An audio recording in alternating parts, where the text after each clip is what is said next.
Well, hi there, Spencer. Good morning. Morning, how are you? I'm good. I'm good. I think we're just waiting on a couple other folks here. Perfect. So I will stay tuned.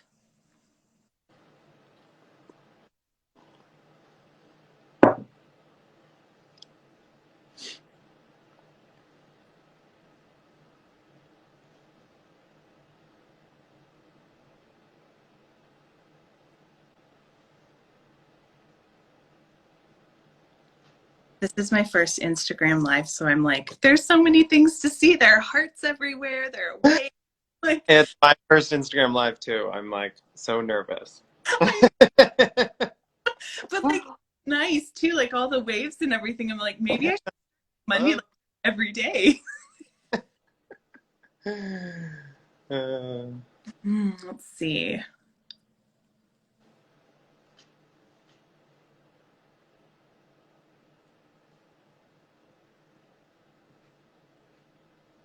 Okay. Jen is trying to request to come in, but I'm not seeing a request actually come through for her. Oh, and there's Isaias. Okay.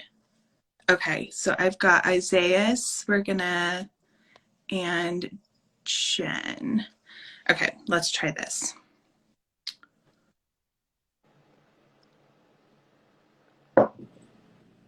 Yes! We're crushing this. Good morning. Good morning. Doing great. Okay, and then once we get Jen in here, we're just ready to roll.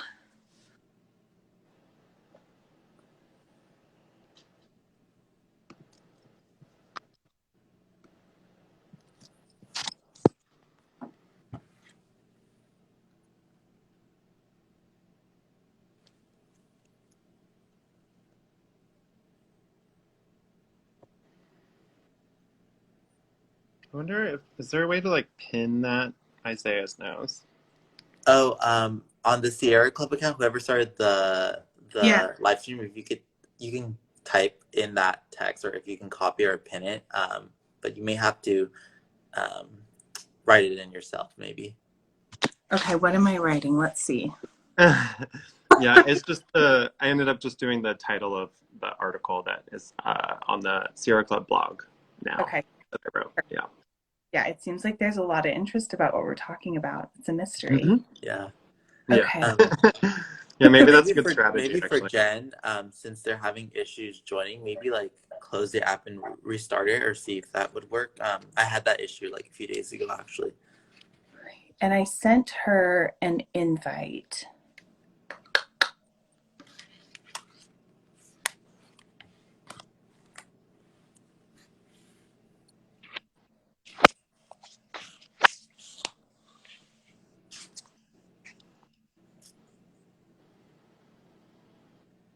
Okay, Jen, I just sent you another invite. I'm going to keep my fingers crossed. It's all going to work out.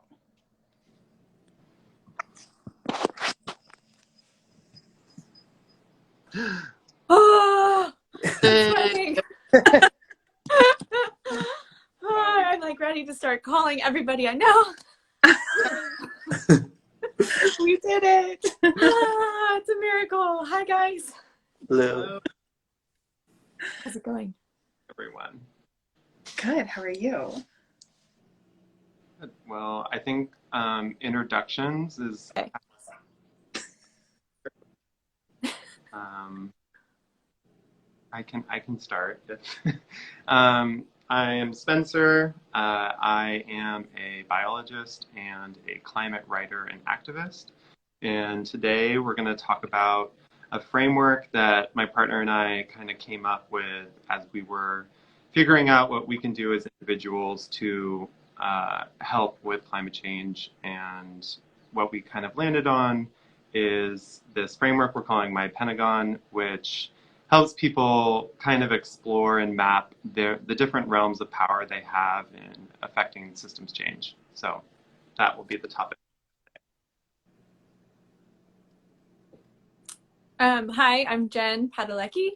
I am an actor. I'm currently working on a show called Walker alongside my husband, and I just developed, or we just launched a new company called Town, which stands for Take Only What We Need, where it's people and planet. I was feeling burnt out of the different ways in which we could be sustainable. And so we wanted to create a platform to provide tips and uplifting information in ways in which we can make incremental changes and also highlight others that are doing things in the sustainable and green space. Yeah, I'll introduce myself next. And hi, everyone. I am Isaias, also known as Career Brown Vegan, and I'm an environmental educator that creates introductory forms of environmentalism through colorful graphics, illustrations, and mini video series. And I'm really super excited to be sharing this stage with you all. Well, good morning, all. I'm Jenny Wilford. I'm a clean energy advocate with the Colorado Sierra Club, and I work on the Ready for 100 campaign, which I'm happy to talk about at a later point. And then outside of that, I'm a mom to a soon-to-be 6-year-old, and my family will also be welcoming baby number 2 in 4 weeks. Oh my gosh, congrats. I'm a city council member in North Glen, Colorado. So excited to have this convo with all of you. Awesome. Well, I guess we can kick it off, and super excited. So I'm like so embarrassed because I didn't know how I'd have a graphic, so I like drew it on a white. Amazing handwriting. But this is kind of like the graphic that if you look on Sierra Club's blog, they'll have a better graphic. But it's all about kind of 5 different realms of power that every individual has some level of. It varies from person to person, and this is kind of just like a roadmap, and you get to choose your own adventure. And another way to think about it, Leah Stokes, who's a climate policy professor, talks about working and widening circles. And it's kind of in this direction, widening of circles. Like you start with your behavior, which is about what you do in your personal life, your financial power, what you spend your money on, where your money goes, your professional power, which is like the power of your work or the power of your workplace, your social power, which is the power you have with your social interactions and your friends and your community and family. And then lastly, at the widest circle of your power is your power as a citizen to affect policy and to vote and to organize. And then in the center of all of this, which is this in mirror image actually for you guys? I was just realizing. I think it is, yeah. Well, I don't know how to fix that. But in the center, it says knowing and caring. And we kind of map that as our agency. And so that allows us to know what we need to do and to stay motivated. And so I just thought we'd walk through it a little bit, and I'll ask you guys some questions and we can discuss. So the first, we'll start with the center, which was knowing and caring. And so for knowing, obviously really important to have some level of base knowledge if you're going to set out to change something. And so my question to you guys is like, was there a certain article, media, story that kind of changed your perspective and heightened the importance of climate change and climate justice in your mind? Maybe start with Isaias. Yeah, I think for me, at a young age, like I always had questions about my environment living in the Valley from Los Angeles. And so I remember in high school, environmental justice organization came and it said, oh, did you know in the areas that you live in, there's high amounts of pollution due to traffic, due to waste incinerators, due to commercialized industries that are causing these health adversities. And this kind of started to make this, like, I made this connection of like, okay, so I know that the community knows that they're being affected by these pollutants, but I think, like, how does that connect to the larger context? And so I think for me that finally validated all my experiences living, because growing up, I feel that sometimes as a young person, you're told, oh, well, you're poor, you didn't work hard enough, your family didn't work hard enough, and they lived in that area just for that reason. And so recognizing that due to a lot of policies and practices affected them got me motivated to do an environmental science degree at UC Berkeley, which I saw that you went to Berkeley, so go Bears. But that was really my pivoting moment to be like, okay, I want to be an environmentalist. Awesome. Jen? First, go Bears. My whole family went to Berkeley. I love it. That's awesome. And I was born in the Bay Area, and I feel like I grew up similarly where, you know, the backbone of a lot of my upbringing was being outdoors and the environment. And I feel like that was something that my parents, it was just very important to them to get out in nature and respect nature. And it was just as much as part of, you know, the indoors as, you know, the outdoors were a big part of growing up for me. And so we ended up moving around quite a bit, but the through line was always being outside and getting further and further outside and longer outside, and making sure to give back to nature and make it better than how we left it or entered it. And so, you know, I've always really had that love and respect for it, but it wasn't really until I started having children and wanted to figure out ways in which I could really instill that love of nature with them and get them excited, and then also advocate for them and help them start advocating as they start growing up and getting older. So that was like really the catalyst. And then this last year for me really sparked even more change the more that I started diving deeper into environmentalism, and especially intersectional environmentalism, which sort of blew my mind because I didn't understand the extent of it. One of the books for me that was really eye-opening was John Freeman's, I gotta think of the name of it. It's right behind me. I know it, A Tale of Two Planets. Sorry, I'm blanking.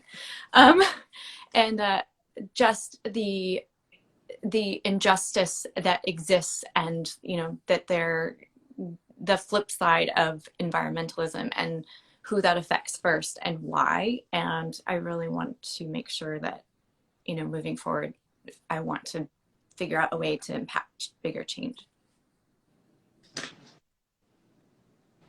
I assume you want to go next, Spencer. Say that again? I said, I assume you want me to go next. Yeah. Right. So I feel like my story actually is pretty similar to Jen's. I grew up in Wyoming, and we spent a lot of time outside. My mom was a librarian, and my dad was a chemistry teacher. And, you know, living on two salaries for educators, you know, wasn't a fancy life, but it was stable. And so we spent as much time outdoors as we possibly could. We'd travel a lot to national parks. And I will always remember when we would be on the trails, my little brother and I would see something really interesting, and my mom and dad would like very quickly be like, stop, like you can't get off the trail, you can't touch stuff on and off the trail. Like, your job is to take pictures with your eyes and leave the rest. And that's something that I've always kind of carried with me. Like they really instilled this sort of sense of stewardship. And, you know, so I've always loved being outdoors. And similar to Jen, when I had my first son, Jack, I wanted him to love the outdoors just as much as I do. So we've been spending a lot of time camping and a lot of time hiking, and teaching to look with your eyeballs and not touch anything. I guess I didn't totally make the connection, though, in terms of climate action to spending time outdoors until I was frankly a city council member. You know, as a city council member, I was you know, kind of looking around and spending time talking with colleagues, and had this aha moment in that climate really touches absolutely everything we do at the local level, and really truly impacts our residents' way of life, the way that we plan for the future. And it really should be integrated into every single decision. You know, when I live just about 8 miles of Denver, and so when I'm driving into work pre-COVID, obviously I'm not going anywhere right now, I would always see these the signs on the digital billboards that would say like high ozone day, and like, you know, carpool, don't fill up your, you know, car until after 5 o'clock, don't mow your lawn until after 5 o'clock. And I frankly, I didn't know what that meant. And so I spent some time learning about, you know, air, particulate matter in air, and what that means, and how that impacts not only like our breathing, but the breathing and the air quality for our children and our communities that are living along the interstate corridors. And was just really stunned at, you know, the environmental justice issues, specifically for communities living along those transit corridors. And, you know, I'm really happy and feel incredibly lucky that I'm able to work on being a part of the solution every day at the club. Amazing. Yeah, I think the two kind of like notes or common threads are intergenerational justice and intersectional justice. And I love that being like, I think I had the same, you know, connection to nature growing up. I was a Boy Scout and loved being outdoors, and that definitely seeded in me a love for nature. And then I think when I was doing my PhD work, I was studying bacteria, and I realized like how I think of things as individuals, and they actually act in like these collective units. And I think that just kind of made me, I feel like a lot of Americans grow up in a very individualistic society, and I think breaking down those barriers, life more collectively, like my sense of duty and justice, and then those things more into, you know, meaning and purpose. So I think through a collective lens, it's much easier to find meaning and purpose in like community and care as wide and as far as possible. So that's I think the crux of the core of like how we're going to get anything done is to feel that connection. And so like my next question was, you know, why do you care and what keeps you motivated? But I think we did a pretty good job of answering that. So yeah, I think, oh, there was one other thing. I think Isaias just had really nice about how self-love and self-care can be really important in environmental work. And that's something that if we're going to maintain effort in climate justice, we have to ourselves be maintained. I don't know if you want to add to that, Isaias.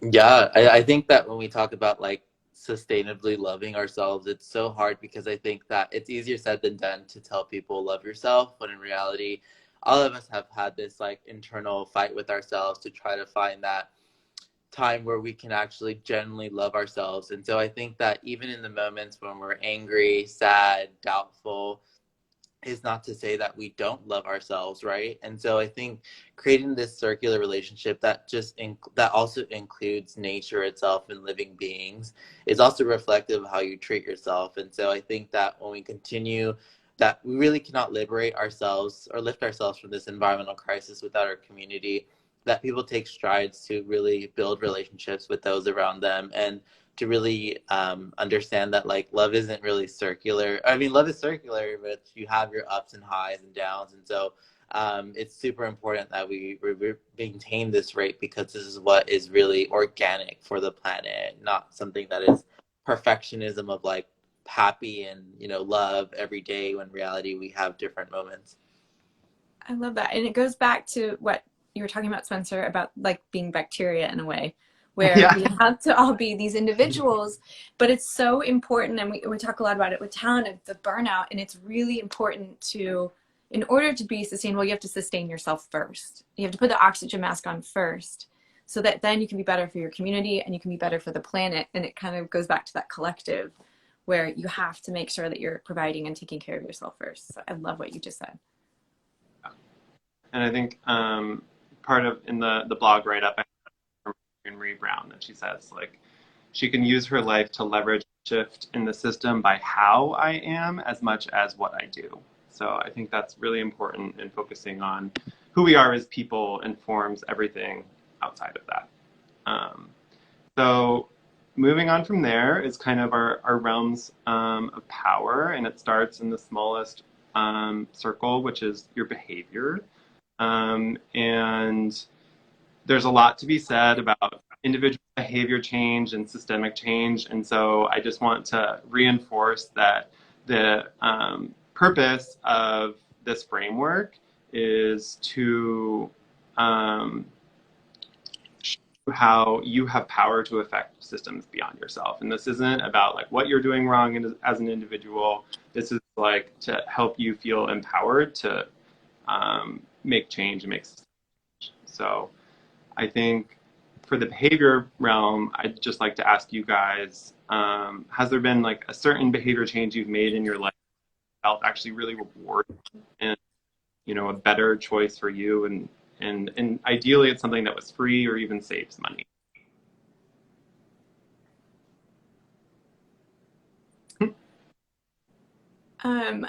I started composting,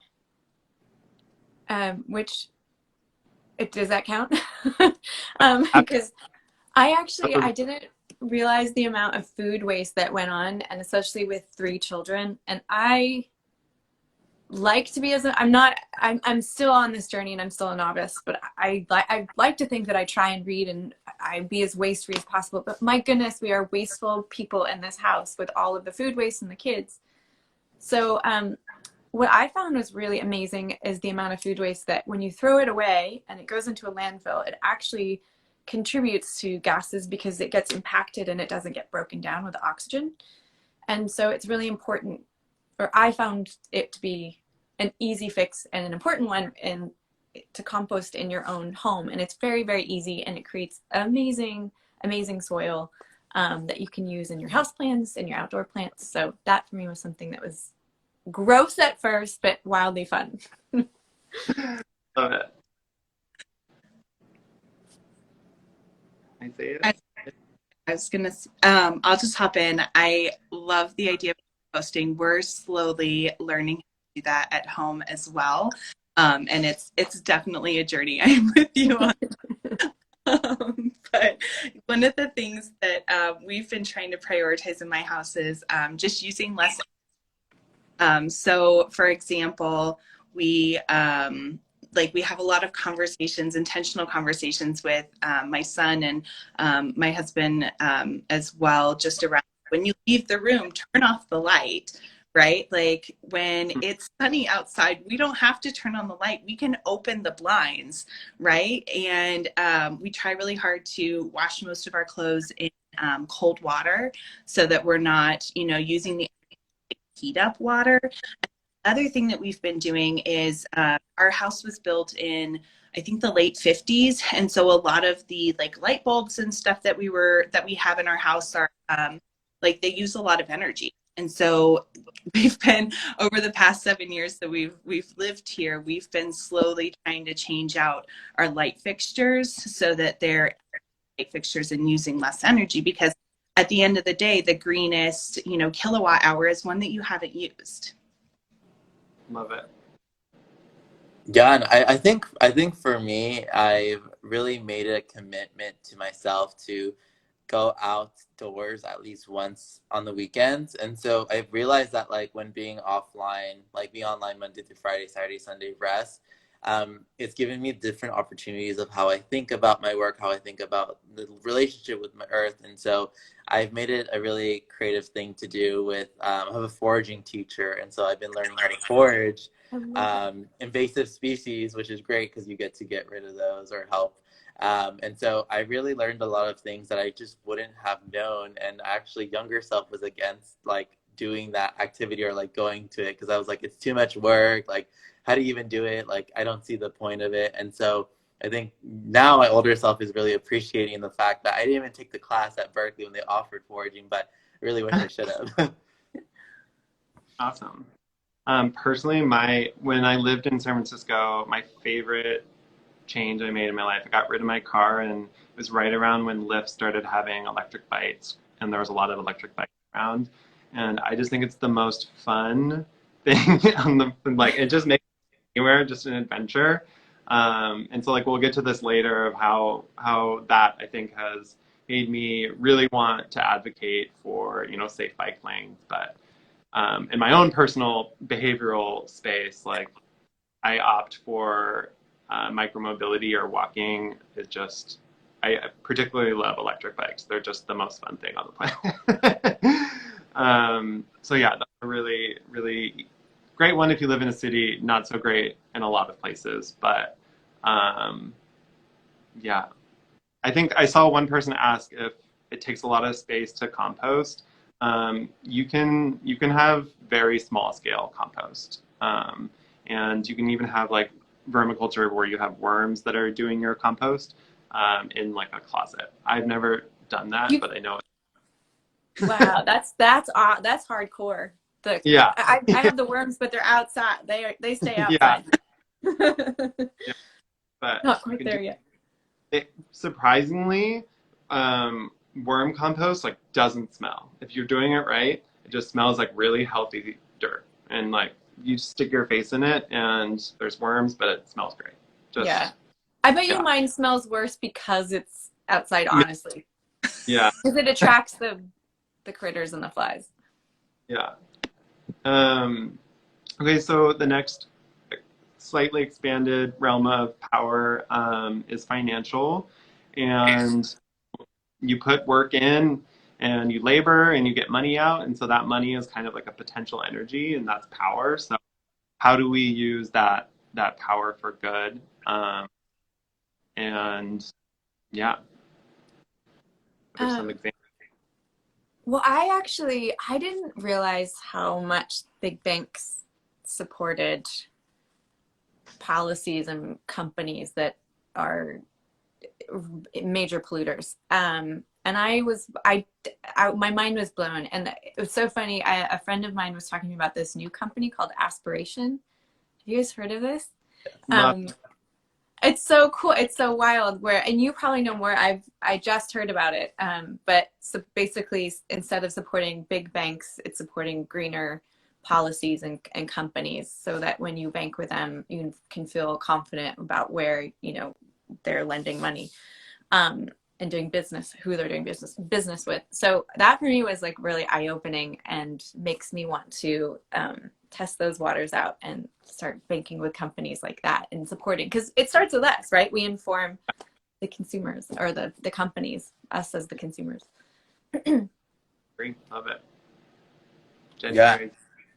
I think for me, like, it's such a, like, I think personal financing is super important, and especially like so many families, retirement funds is super important, right? Like, who wouldn't want their family to be well secured, especially as they get older? And so when I graduated college at the age of 21, like, I had to like realize that because I grew up low income, like, I had to think about my parents' future retirement funds, because they didn't have any retirement or funds available.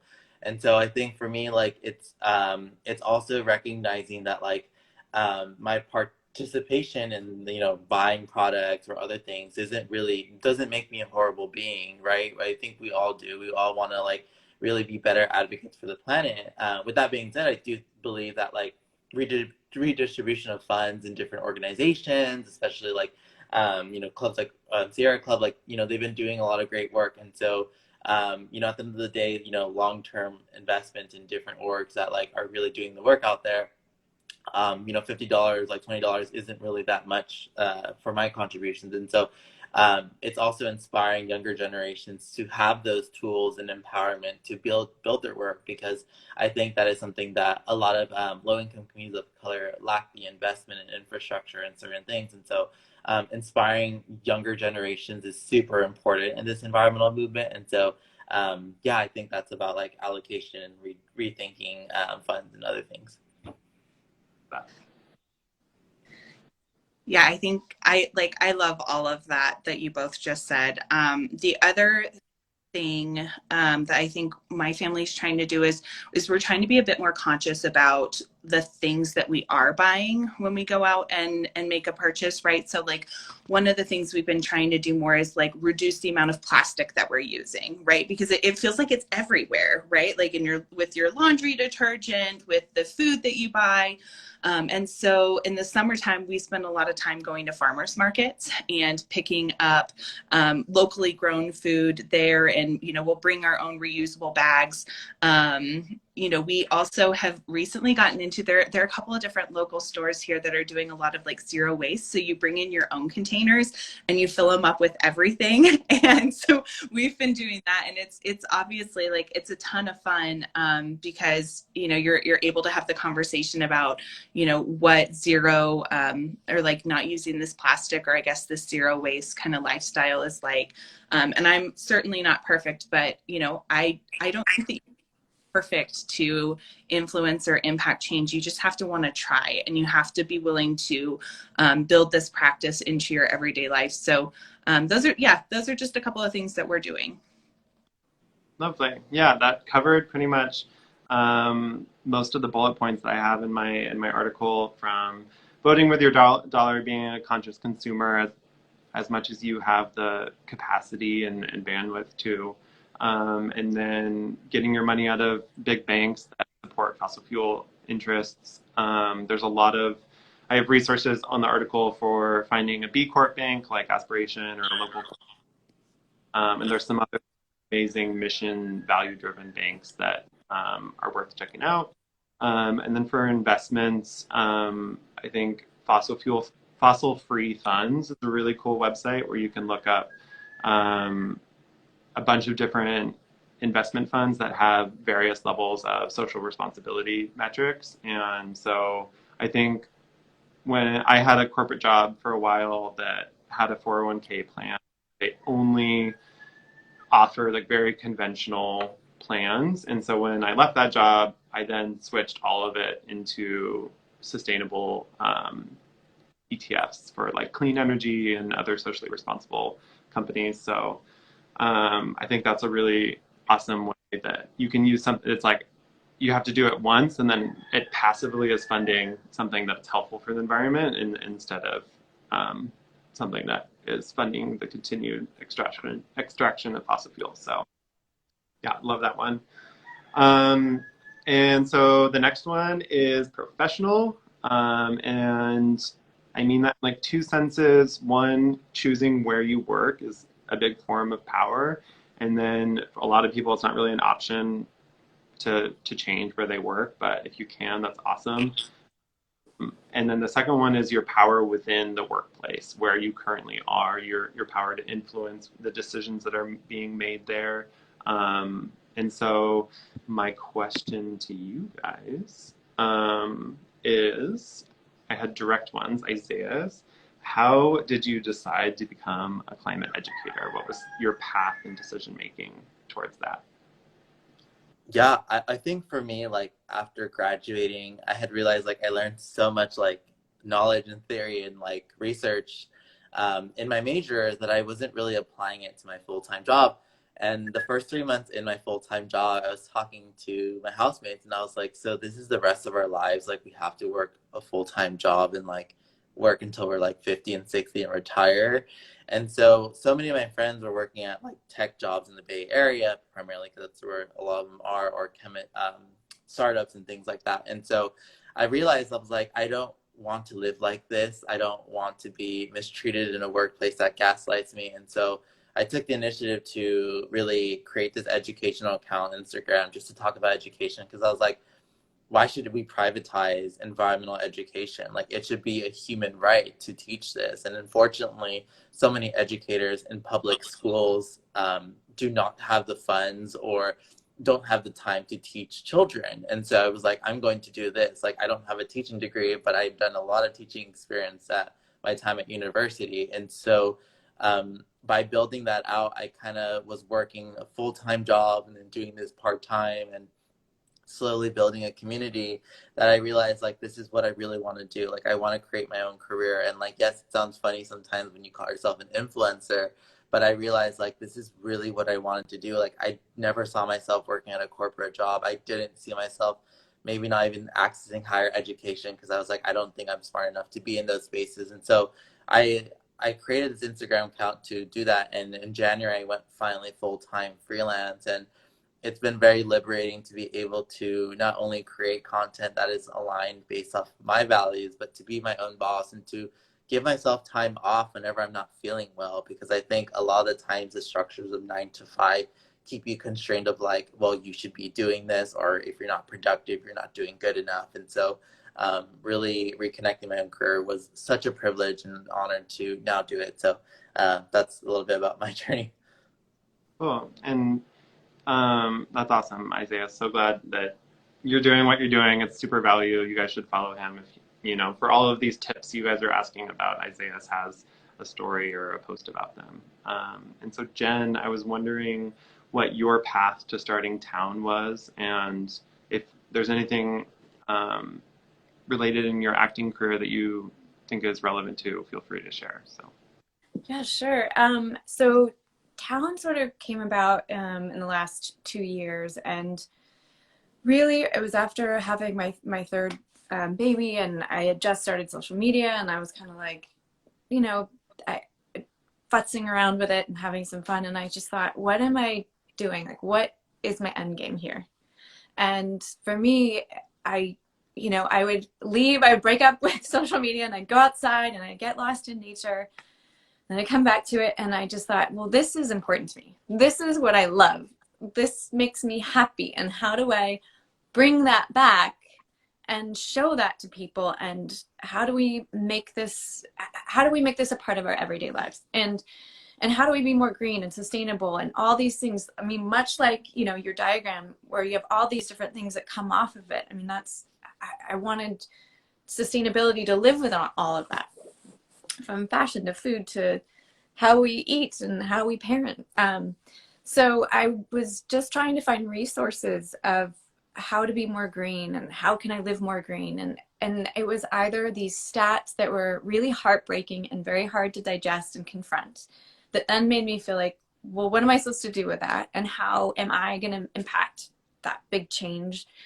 And then it was the all or nothing, where it's like, get rid of everything and you're completely 100% waste free. And I thought, well, shoot, I don't know how to do that either. So how do I live in between the two? And it made me, you know, want to make somewhere live in there and lead by example where I could, because for me in my life, I want to be green. I want to buy only green. I want to make the planet better and give back as much as I can and impact a big change. But with that, I also love to shop and I like to cook food, and my kids are growing, and I don't always just get hand-me-downs. Like, you know, I buy new things. So I live in that weird, so I wanted to create this space to have fun, to encourage people by having fun with sustainability and providing the facts, because there's a lot of confusing information. So we research all of our stats and facts and make sure that we're providing the truth and the facts, and also provide steps and tools and ways that we can be more sustainable, or highlight companies. We did a denim roundup and highlighted denim companies that are doing well in the sustainable space or trying to be more green, or how to grow a house plant at home, and or highlight, you know, people like Trissa Sutton, who is a farmer here in Austin, and how she farms, and how can people do that from their, you know, home in Detroit or wherever they are. So I really feel just really excited about it, and I, you know, hope it's something that makes people happy, one, and makes them feel like it can empower themselves to make incremental changes that makes them feel good for themselves and for the planet. And then I know that was a long-winded answer. And then just as far as like filming is concerned, you know, like any big company, I think the big things are to just, you know, ask for, hey, instead of plastic bottles? Can we maybe have a water jug and be able to bring our own, reusable glasses? Or, hey, instead of the plastic that I use to put, plates or to-go boxes, can we use recycled cardboard or what have you? So just making sure that you can ask for things as much as possible, which is what we've been trying to do and where we can. And, it's a tough line because there's a budget in place, and you got to really kind of be the squeaky wheel sometimes. Yep. Yeah, the squeaky wheel power. That's what I should have named it. I love that. And how did you end up at Sierra Club? What was the Yeah, journey yeah. That's a great question. So I think, as I mentioned, just kind of in the intros, that I've been in the nonprofit space my entire career. My first job was working for an organization called the Wyoming Energy Council, and so I worked on low-income energy assistance programs, and in particular with clients who were I guess experiencing crisis, like they were having their heat turned off, and it's really cold in Wyoming in the winter, and they needed assistance like right there and then that turned on. Or there were situations where somebody was leaving a not safe home situation, but didn't have the credit to be able to, or the funding to be able to put down a deposit to get their heat turned on in a new apartment or a new home. And so we would come in and help them. And it was a really interesting experience of working with utilities and with customers, definitely understanding and growing in my understanding of what folks face when they're trying to just keep the heat on. And that's been something that's kind of always guided me. And from there I've kind of moved around in the advocacy space. That's always been something that's really important to me, whether it was working at the state legislature and advocating for better, more renewable energy and utility plans, talking a lot about just transition, right? So like, how do we ensure that if we are moving towards clean renewable energy, that we're not in communities that have jobs powered by the coal industry, how we're not leaving them behind, right? How we're working with them to identify like what are jobs going to look like, what are your livelihoods going to look like, and and then kind of from there I moved on, trained women to run for, which was a ton of fun. But the one thing that kept coming up was environmental justice and renewable energy. And so after I was elected, I, as I mentioned, have been working really closely with colleagues to, continue to push forward on the renewable energy front, and to have some of these difficult conversations, because the thing that's just kind of frustrating is, especially for a lot of local governments, they don't see the connection, right? And it's like, and which is frustrating to me, because I'm like, this is staring you in the face, right? Like, we are in a climate crisis. How are we not doing more? And this position came up with Sierra Club almost 2 years ago, and I jumped, and I've never looked back. It's I love the work that I do. I've got an incredible team, and I love knowing that what I'm doing professionally is making a difference. I'm not going to solve the problem by myself. No one person is. But if every single one of us, chips in and does something different, changes our behavior in one way, it does add up.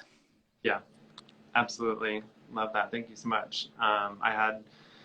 In 2018, I was working as a scientist, and I had always been very interested in the climate and environmentalism. It was kind of a sub-theme through my whole life. And I think it just got to a certain point where I also felt like there's not enough being done. And to your point, like, I'm not special, and me quitting my job and doing something else will uniquely solve the problem, but it will add to this growing movement.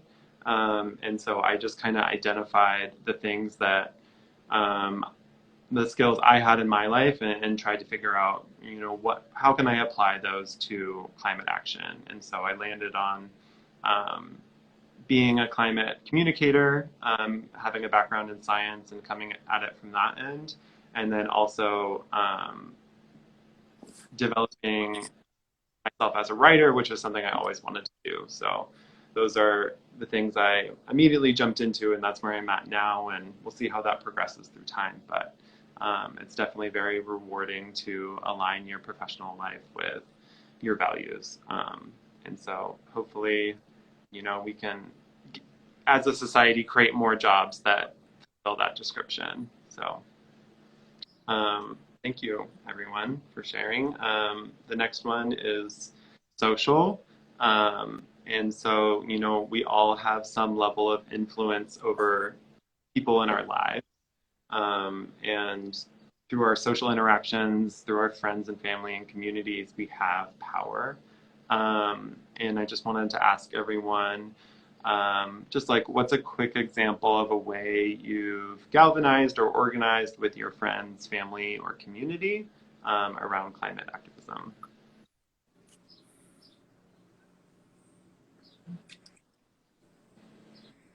Well, yesterday,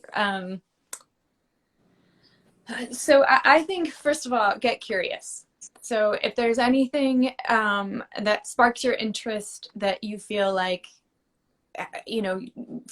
has a positive impact and you're like, gosh, I want to hear more about that.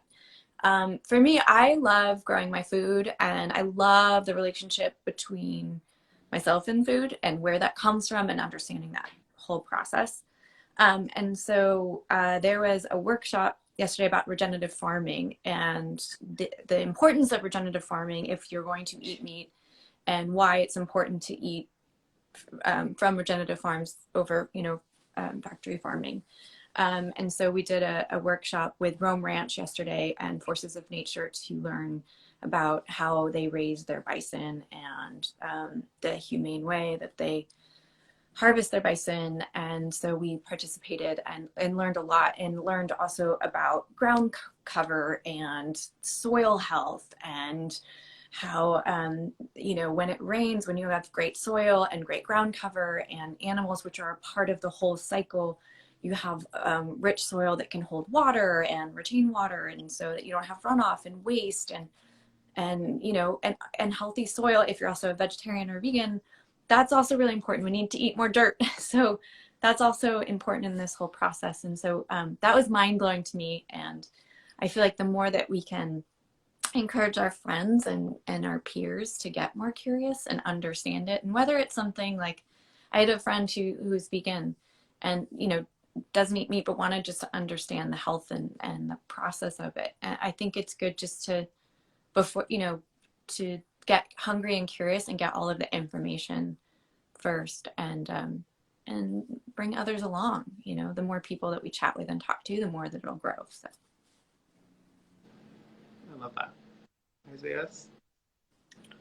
Yeah, I think, storytelling is such a powerful tool, because I think that with our family members or like our loved ones, there's often this myth of saying like, oh, people of color don't really care that much about the environment, or working class families do not care about the environment. They don't think about that. And in reality, when you should sit down with these families, especially like my family, you learn more once about like their cultural based experiences, their lived experiences, and then you start to hear these common themes of like, oh, well, my parents did this to me. My parents would scream at me if I didn't reuse something. And so I think that when you activate someone from their perspective, it kind of motivates them then to extend themselves to learn more with you in a different angle. And so that has really helped me, especially with my friends, because they're all like, oh yeah, like sustainability, or like, yeah, eco-friendly, whatever.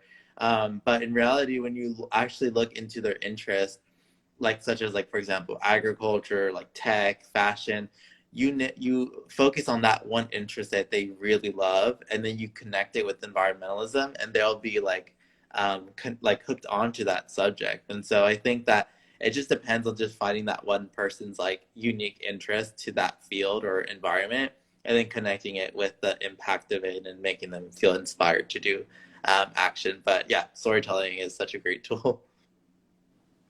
Yeah, that's a really, really good point. And when we're trying to talk with family and friends, connecting it to a shared value is super important, and helps, translate it into their worldview, which is awesome. Isaiah.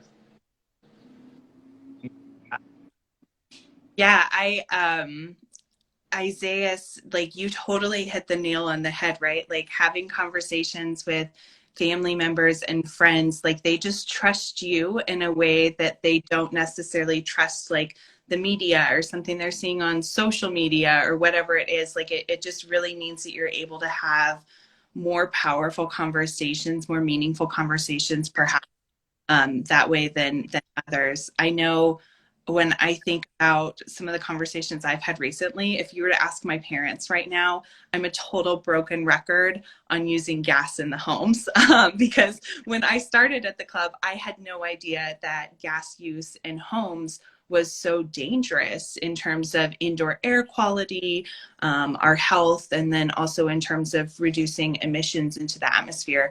And so my parents recently moved to Colorado to be closer to my brother and to me so that they didn't have to hop on the airplane every time they wanted to see their grandkids. And when they were looking for a house, there was me in the back of their mind going, does this place have a gas stove?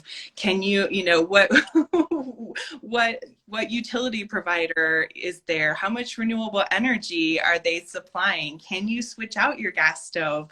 Are you ready for a heat pump? And I think that those are things that they would have never have thought about or never brought up, to be more informed decision making if it hadn't been a conversation that we were having. So have the conversations, be a broken record, because I think otherwise, folks, unless you get curious, as Jen said, you just don't know. Yeah. And that's a really good example of like your power of knowledge, using it to help your friends and community. Like they would have to invest hours and hours of time to get that information, but you have information. So you get to lend that to them. And we do that through talking people and being a broken record. So yeah, that's amazing. I think one of the more fun events I had with some friends is we just like had a normal dinner party, but at the end we did like a vision boarding exercise where we were talking about the future of San Francisco. And we are like, imagine San Francisco no longer had fossil fuel cars. Like, what does it feel like? What does it look like? What does it sound like? And just getting people to process that information and imagine what our cities and our live space could look like, I think is a really fun exercise. And it helps us like understand that the way things aren't the way they need to be and aren't the best way that they could be.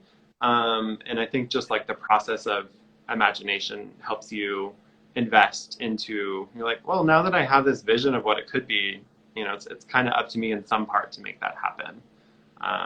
So it's definitely fun to have like workshops like that with friends once.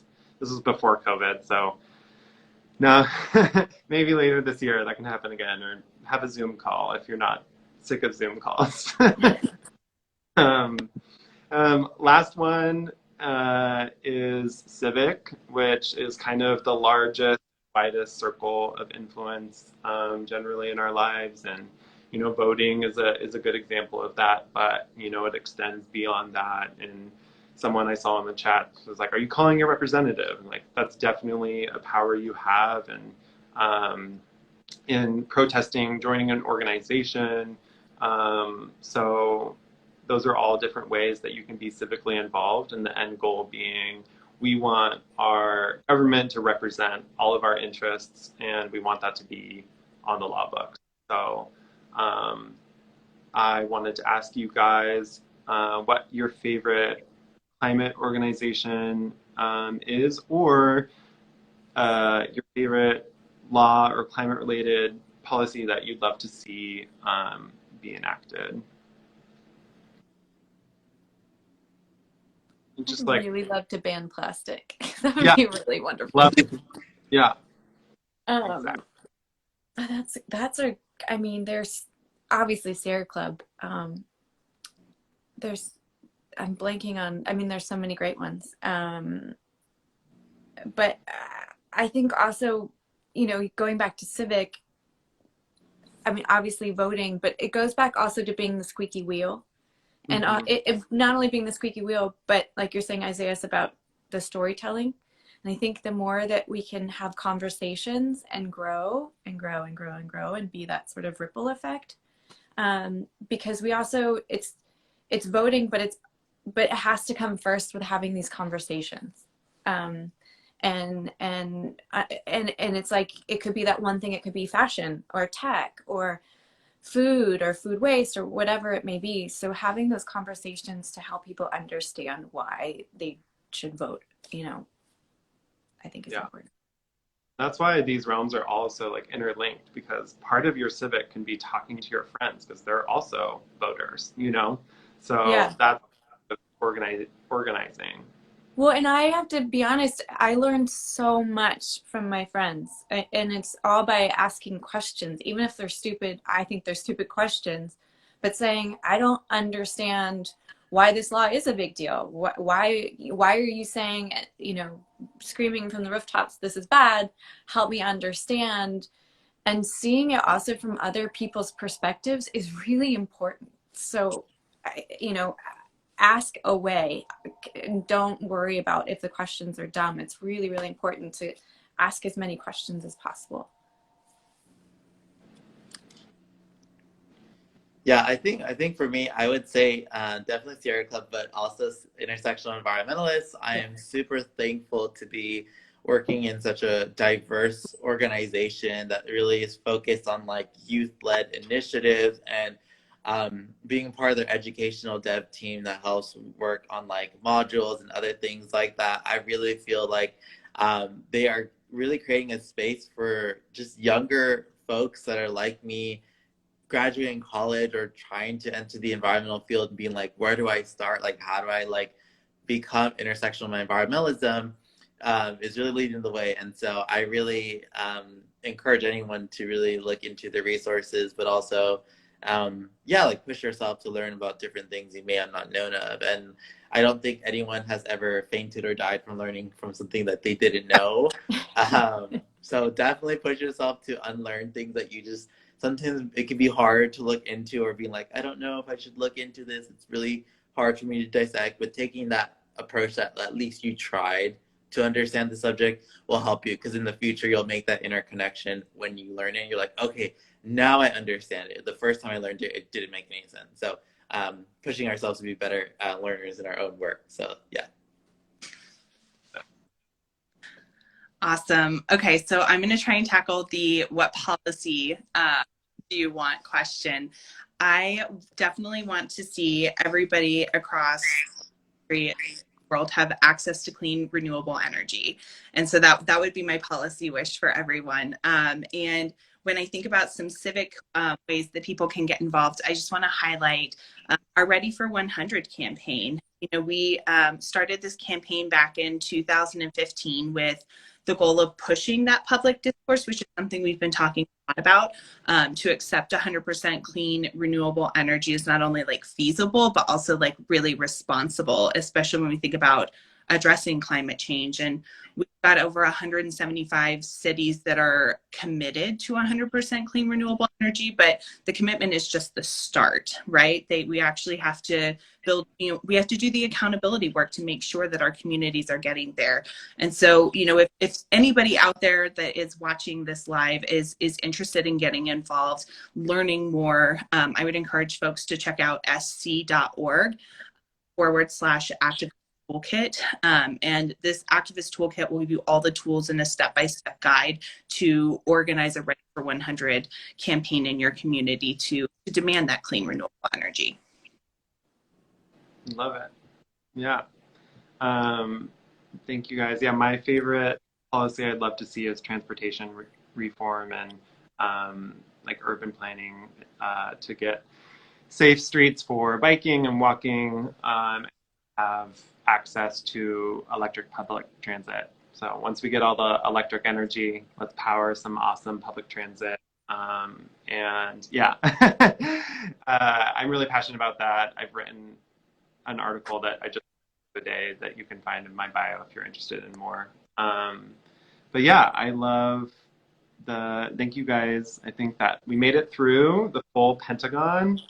And for everyone, I think the important thing is if you're just starting out in this space, I just hope that this can be kind of a framework maybe you come back to if you don't already in space and thinking about all of those things. That's taking me a long time, years, to get to a point where like I feel I can be more involved in my local civic issues, and so that again, like you're not doing enough. It's about like when you need this, it's here to guide you, and there's resources, and it takes time.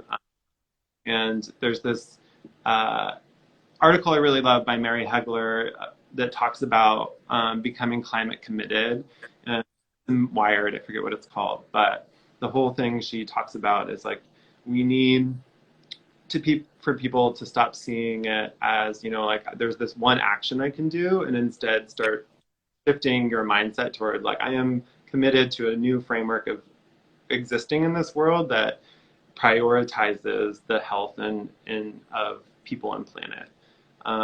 So yeah, that's my takeaway. Awesome. Well, I think we're probably going to get kicked off here. I think Instagram only allows us to do about an hour.